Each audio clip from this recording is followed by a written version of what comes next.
I'm Ronnie. Hi, and I'm Jenny, and we are the Heart and Soul Sisters. Woohoo! Yay! For those of you in the audio version of the podcast, we're able to do that together because we are actually together.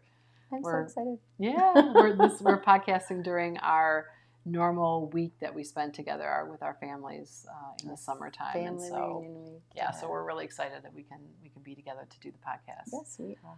And today we're going to talk about having your anger, Ooh. Acknowledging your anger, feeling your anger. Kind of a heavy subject for some of us. It can be. Yeah. It can be, particularly if, depending on your background, if you've had these adverse childhood experiences that we've talked about, you can have a lot of anger that may or may not be acknowledged. Yep. Rage even. And if you are a spiritual person, you may say, well, I don't get angry. Part of being a spiritual person is I'm evolved. I am love, light and love. I just love That's everybody. Right. I just love and accept everybody where they're at. I never get angry. Yeah. Water off a duck. Just yeah. No, I don't. Yeah.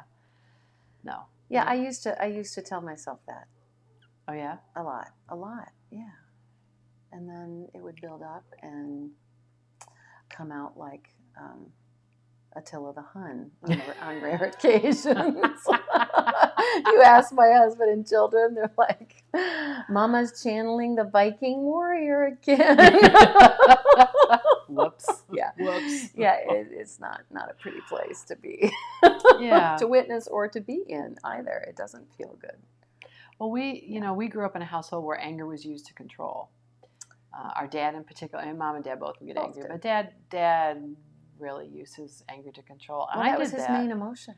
Yeah, right. That was the main emotion we saw was his rage on a regular basis. Right. Yeah, which wasn't fun. No. I mean, so I think we both learned to stuff it, to not acknowledge it, to not feel it, or we weren't allowed to feel anger. Well, not while we were in the household. No. But I followed that pattern of using anger as a way to control people as a young adult. It was very effective on me as a kid. It was, and I used to... Kept me in my place. Sorry. Just had to throw that in there. Sorry. It's like, that's right, you did use that. Sorry. Oh, it's all coming back to you now. Yeah, I know. Sorry for that little side trip down memory lane. But yeah, I was like, oh, that's right, you did use anger. Yes, I did. I don't remember it because you haven't done that in so long. It has been a long time, but even into my 20s as a young married person, and a new mom, I didn't use anger to control my child, but I could use anger in my relationship to try to get what I want.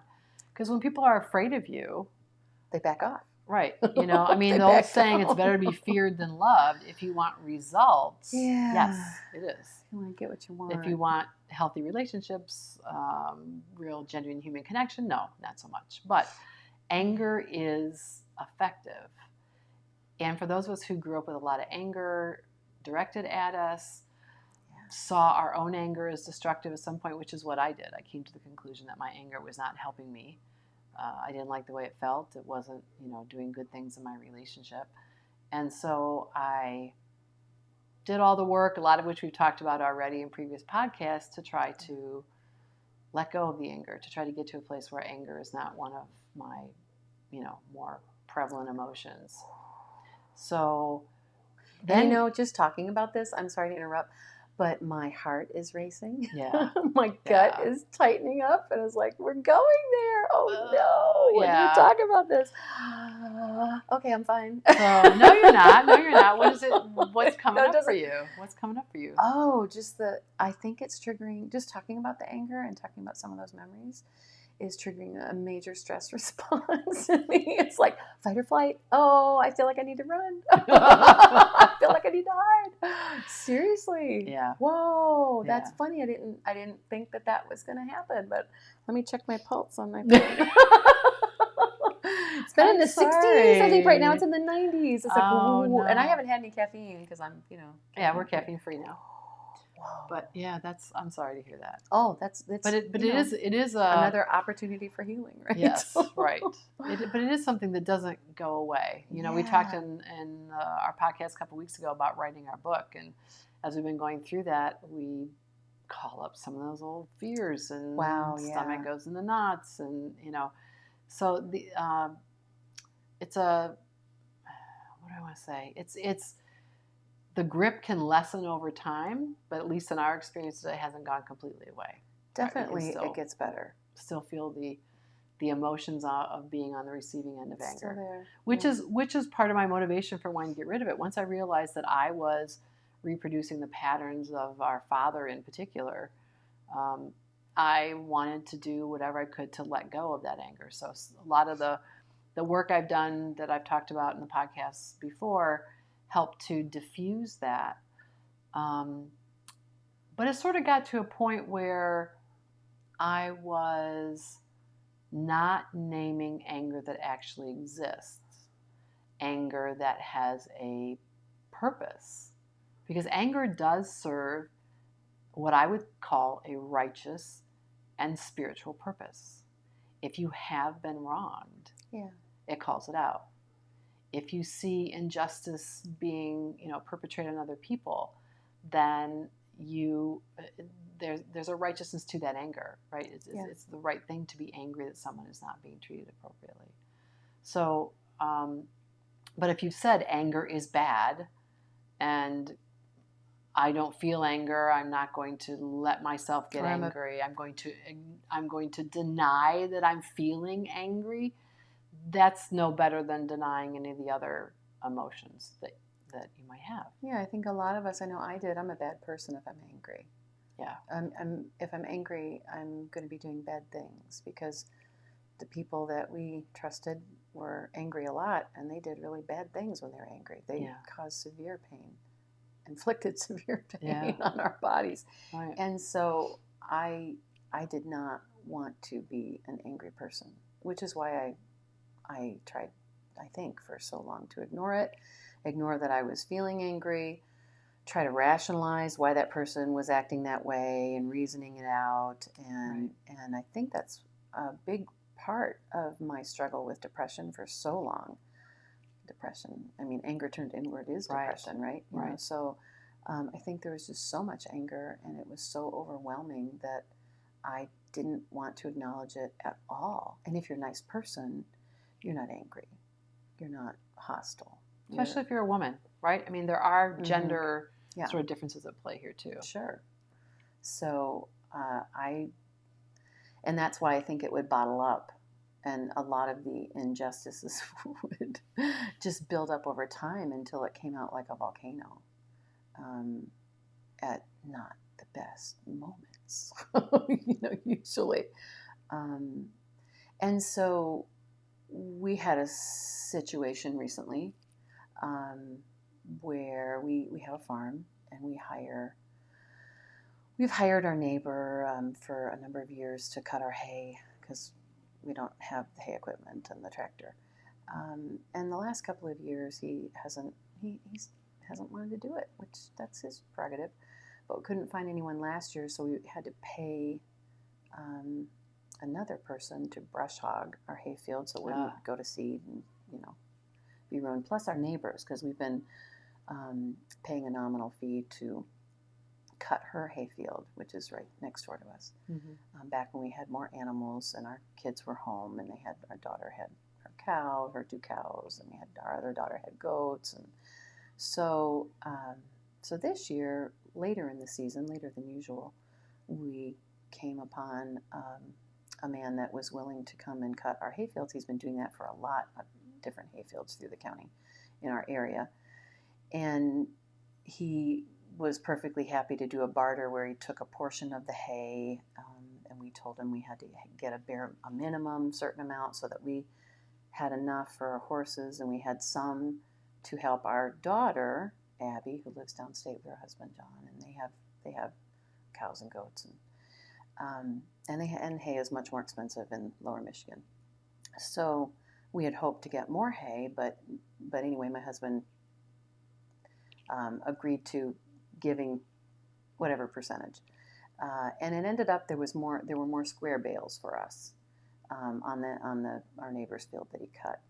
And the family that we hired to help us was also a barter thing. Okay, for so many hours of work and so many people at such and such dollars per hour, we'll give you in trade for the hay.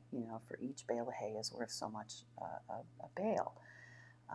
And the cutting of the hay kind of kept getting extended out because of other commitments that the man with the equipment had, and the weather, trying to watch the weather and not get not catch a spell of rain, because you need at least 4 to 5 dry days with no rain and no heavy dew is ideal. So it just kept stretching out to where we were planning this annual family reunion to come here. Right. So we hired this family anyway to do this for us, and they hadn't put in the full 7 hours or whatever that my husband made all these arrangements as we're trying to get ready to get out of town. And at the last minute, literally, we're packing up our car to go, and this father of the family talked to the man who's cutting the hay and said, "Oh, well, you have 200 extra bales, and are you going to be needing that?" And the man said, "Why, no, you can have it." Well, it wasn't his hay to give; it was our hay, and the father, just kind of announced to us as we're trying to get out the driveway, "Oh, well, we're going to take those extra 200 bales of hay since Ryan doesn't need them." And it's like, and I'm getting in the car with my husband saying, "What?" They're just going to take the extra 200 bales of hay? I mean, we could give those to Abby, or save them for next year, for our horses or whatever. It's our property. It's our agreement with the hayfield. And I said, that's not right. We're giving them way and above what we've paid people in the last couple of years to help us bring our hay in. We're paying them way more than the last 4 or 5 men that have helped us. And they didn't even work the number of hours. And they didn't even complete the number of hours that we originally contracted. And I said, this is crazy. This is an entitlement attitude, which this man has had before with us. And it's just like well, you don't need it, and him. So Matt got on the phone after we talked about it as we're driving down the road. And I said, this is not right. And so Matt tried to explain, well, this is what our agreement was for so many hours, for so many family members. And one of these was an 11-year-old daughter. I mean, we're paying more than we've paid grown men to help us. And he became enraged immediately, as if we were wronging him in some way, and demanding, well, what are you going to do with that extra 200 bales of hay? You're going to sell it? You're going to? And Matt's like, it's our hay. It's our hay. And our agreement with how much hay we gave to the man cutting the hay was with him, not with you. We hired you to bring it in and put it in our barn, to use our trailer, and and we tried to be more than fair, which we were. But the whole attitude was one of anger and, well, I don't know, I'm going to have to talk to the family and think about this, and we're on the road. And so, okay, so the last 200 bales we're going to leave out for the rain to ruin, or we're going to have to call somebody else to come get our trailer and haul it into the barn for us and pay them. And so we're thinking, how are we going to work all this out? And the whole time I am trying not to be angry. I am sitting there, but it's triggering all this old stuff of, that's exactly what our father did. Right to rage, wouldn't listen to Matt, cutting him off, wouldn't listen to Matt. Matt was reasonable. Matt was saying, this is the agreement, and you haven't even completed the whole 7 hours that we estimated it would take. Right. We've got another 2.5 hours of work. Supposedly, you could go put that those you could 200 put those 200 bales in my barn. And this man saying, well, we're going to work for free and bring those 200 bales in for free. It's like, no, this is still the same arrangement we had that you agreed to. And we actually were giving him like an extra 50 bales from what he originally asked for to do this job.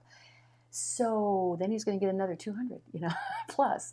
And and the longer as we're going down the road, the more same thing, the heart racing and the gut clenching and we're not wrong here. It's our hayfield. Right. It's our agreement with the man that cut it.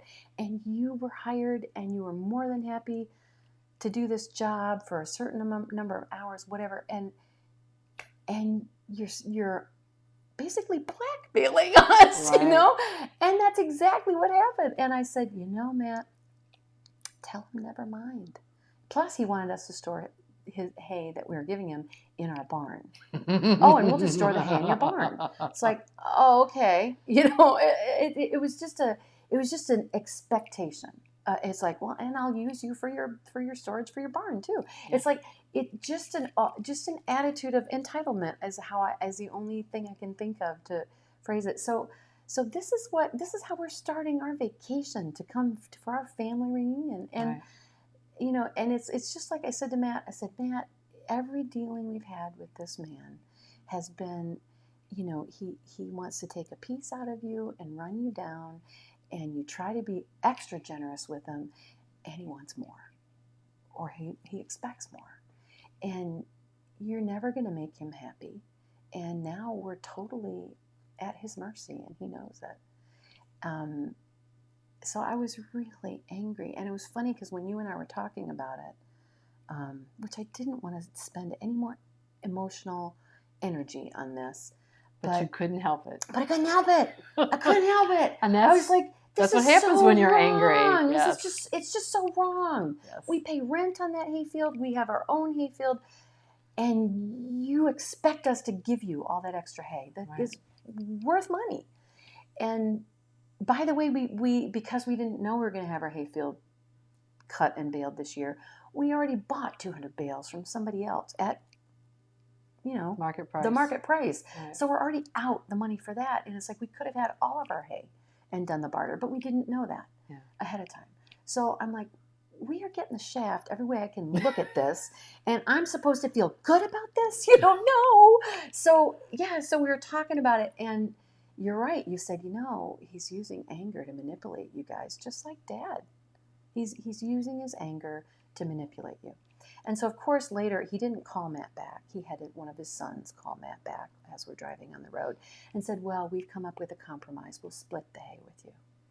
And I said, just do it. We're getting shafted, but just do it. And I said, don't ever deal with this family again.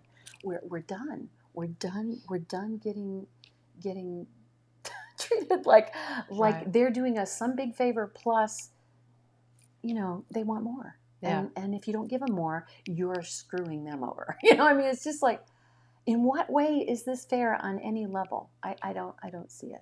Well, it was just really interesting as you were telling me that story, because it just, one of the things that we've kind of discovered in our spiritual explorations is that these things that keep happening to us, right? These patterns, whether it's in relationships or experiences that we keep having, that they keep happening until we learn what we're supposed to learn from them.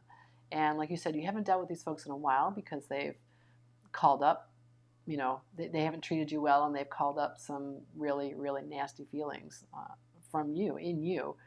But once you can see, oh, this is exactly like, in this case with Dad, right? The way Dad would respond. And the manipulation. And whenever he would get called on it, he would just get angrier, right? When he had no response, we had no legitimate response. You couldn't reason at all. The rage would escalate. Rationale. Yeah. The rage would escalate. That's exactly what happened on the phone. Yeah. And he just shut Matt down. He wouldn't listen to anything Matt had to say. Right. So just kept cutting him off. So to me, it was, as someone who wasn't emotionally attached to that story, it was easy for me to see that that's calling up something in you that needed to be healed from a long time ago, right? That the dynamic was so similar. Yeah. And so to me, that's the other thing that anger can do, is it can be not just what's happening in the moment, but something from the past, right? Anger about what happened to you in the past, and something in the present will call that up, right? We'll call up that anger. So I had a similar situation of something that called that up. It was when I went to visit my daughter, Michael, who we just had the podcast last week with, right? They live about a 7-hour drive from us, and it's tough sometimes with my husband's schedule to get down there to visit, so we try to go for a long weekend, and we try to maximize the time by leaving after work and then driving straight down there, and then we'll have 2 or 3 days together and have to drive home. And so we did that, I think, on a Thursday night about 6 months ago. And they were supposed to, we're going to call them as we're getting close so they could come down and help us bring stuff in and let us in and so on. And we called and called and called both their phones, and no answer, no answer, no answer. We get there at midnight, and I'm thinking, surely, they'll wake up. We'll knock on the door. I beat my knuckles practically bloody on that door. We had half our stuff unloaded on the doorstep, and they just did not wake up. I was even going to go to my grandson's room and beat on the window, but it was too high. I couldn't reach it. I was that desperate. I was going to wake the baby up. And we finally looked at each other and said, we have to find a hotel. We've been out here for a half an hour trying to get them to open the door, and they're not hearing us because their room was upstairs. And I was so angry.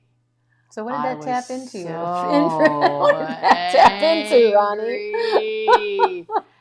And like beyond all reason angry. And we both agreed we weren't going to give them a hard time about it because obviously it's not something they would ever do to us on purpose. Right. But I was so angry and I just could not let it go. I couldn't go to sleep. We finally got to a hotel nearby and got a room. And so we're in the room probably by 1 o'clock. And it's 2 o'clock and I'm still seething, cannot calm down. And my husband's snoring softly next to me. I'm like, damn it! More irritation. How can you sleep? I'm so angry. And what do you do with that anger? It's just sitting there, right? I finally thought I need to just go into it, right? Which if you haven't ever done that, it might sound really bizarre. But instead of like sort of tensing up or resisting it, I just said, okay, I'm going to let myself be as angry. Just feel what that anger feels like. And as I went into the anger, I just started to bawl. And I didn't want to wake my husband up, so I was sort of silently crying. If you've never done it, right? Sobbing, but you're not making a sound, right? Kind of sort of into your pillow. Yeah. And I heard myself kind of mouthing, she doesn't love me. She doesn't care about me. She's not here to meet my needs. And I thought, whoa, that is not about my daughter. No. That is not about my daughter. No, that's But that incident triggered an old wound. Our mother. Yeah. And so letting myself have my anger gave me the opportunity to release something that was buried, that I, didn't allow myself to experience at the time because it's too scary. Like if you're 2, 3, 4, 5, 6, whatever age I was when that happened, when I had that feeling, it's too scary to say my mother doesn't love me, my mother doesn't care about me, my mother's not meeting my needs. And so I stuffed it down real good. And that particular incident just called up that emotion. And I was thankful that I was able to kind of put that together. I mean, I knew I was all out of proportion angry. I had every right to be annoyed and to be mad, but furious, bright red furious. That was not. That was something else. That was something else. Yeah. And so it was a great gift, actually. It was a great gift. I mean, one of the people that we love and follow is Dr. Kim Duramo. Oh gosh, which we have to do a whole other podcast on her. Yeah, that's another podcast. But one of her great lines, like she's great about talking about how we stuff stuff. She talks about her little jar with the shit on the bottom, and every once in a while, and most of the time we stuff it down and we just pretend it's not there. It's below the surface. And every once in a while, somebody comes along and shakes our jar of shit, and it comes up. It comes to the surface. Comes to the surface, and we have a choice: are we going to stuff it back down, or are we going to move through it? Right? Move through it. And so I just went into it and let myself be super angry, and in allowing that anger to wash over me, the words just kind of came to my mouth or in my brain that allowed me to figure out what it was from, and just to let go of it, right? I mean, the crying, we've talked before about how crying is a tremendous way to move energy, and just let it go. And I don't have to know. I'm sure it's something from childhood. Probably the she was my mother. Doesn't matter what it was because it's gone now. Yeah. Just by letting myself feel the feeling, I can let it go. And so anger can actually be your very best friend. Yeah. It can show you where you're either not treating yourself or not allowing others or requiring others to treat you the way you deserve to be treated, the way you want to be treated. But it can also, which was your case, right? Yeah. But it also can be a way to revisit something that's ready to go, right? Ready to move, ready to be released. You're ready to be free of it. And all I had to do was cry real hard, right? Let myself get good mad and cry real hard. And for me, someone who's struggled with boundaries, it's about negotiating healthier boundaries for myself and my husband, you know, because it was partly a back and forth between the two of us, and me speaking up for this is not a healthy boundary. They don't have rights to our property or our property's harvests, even though they think they do, doesn't mean they're right, you know. And so, you know, this is a boundary thing. I mean, they certainly, if the tables were turned, they certainly wouldn't have allowed us to come on their property and say, okay, well, we're going to take your surplus. Yeah. What we deemed as your surplus, you know, it was, and so it really was all about boundaries and saying, no, you've crossed a line here. And just because you will not admit that you've crossed a line and that you're being greedy doesn't take away from the fact that you did cross a line. You have an attitude of entitlement and you're being greedy. Period. There's no other way to look at it. Any rational person would say, no, you don't have a right to take their extra hay. Regardless of what we're going to do with it, it's none of their business. Right. Whether we sell it, keep it for next year, or give it to our daughter. And so for me, it was a huge boundary thing, and also triggering the old being controlled by my father. Yeah. And my father's anger and temper tantrums. Same thing. Yeah. So it was a great processing opportunity for my husband and myself. And it was a great way for me to say what I felt without rage, because I did. I said very clearly, this is a boundary issue. You are having a poor boundary with him and allowing him to just charge right in. He had no right to go to the person cutting the hay and negotiate his own deal for our hay. And the guy cutting the hay had no right to do that. They were both wrong. Yeah. They were both completely wrong. And there's no other way to look at it. It's our property, period. Right. And so for me to spell it all out very clearly, succinctly, better than I am right now, and without rage was a huge victory for me. Yeah. And for my husband to say, "You're absolutely right. That's wrong. I shouldn't. He sprung that on me. I shouldn't. I feel like I've been manipulated." I said, "Because you were manipulated." And so, but we can talk about this without rage, and we can say, "No, this isn't fair." And you know, I'm not happy with the compromise that we agreed to, but it was better than allowing the father to blackmail us for the whole load of 200 bales of hay. Right. And we were on our way out of town, and I said, this is not a battle. Yes, we could find somebody else to get the hay, but it might rain before they can get over there to get it. Right. And is it worth possibly losing all of that hay? Right. So the other lesson for me is we're not hiring them again. Ever. Okay. Yeah, that's not happening again. Yeah. And that's another boundary thing. It's realizing they haven't changed, nothing's changed, and I'm not going to put myself in that place again. So anger can be a great teacher. Yes, and absolutely. If you look at all the ways that it's helping you to grow. Yeah. And that's what this is about. It's not about, and not that any of those people will watch our podcast, but if they do, I'm a nice person. I'm not calling you out by name. That's right. I'm a really nice person. Exactly. But it's a great example of, it's not about holding a grudge. It's not about, you know, am I going to be angry at them for life? No. I just know that they haven't changed. And I'm not going back down that road again. You know, There's no point in trying to work with people that are going to abuse you. Right. And tell you that you're abusing them. Right. While they're abusing you. It's exactly. like, that's not right. Who does that sound like? Mom and Dad. They taught us well. Yes. And I recognize it. And it still triggers. It's still, God, does it trigger me.